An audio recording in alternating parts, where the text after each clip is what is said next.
Grilled cheese pillow puffs. I saw it. Now we gotta make it. The dough. Bam.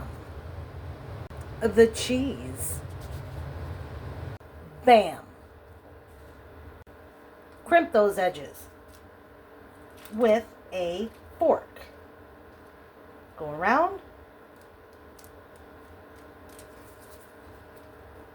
And make sure it's sealed, because we don't want that cheese coming up.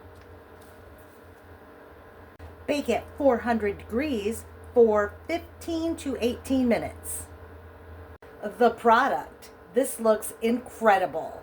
I'm going to let it cool, and then we're going to try a bite. Let it cool for 2 seconds. That's good, right? All right. Oh, it's a pillow puff of cheesy goodness.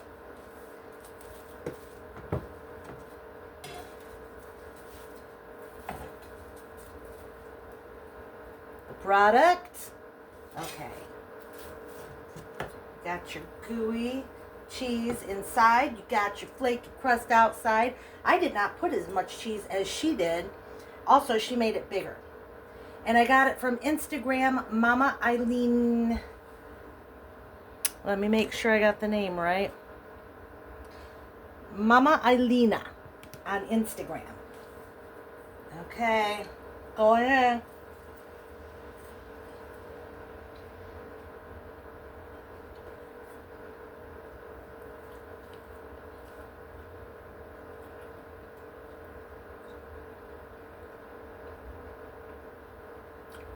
That is good.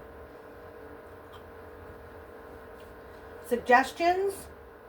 You might want to, when you're buttering it, might want to put some garlic butter on.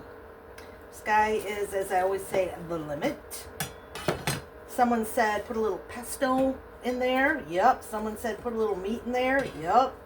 Make it your own. That's all I got. Have a good night.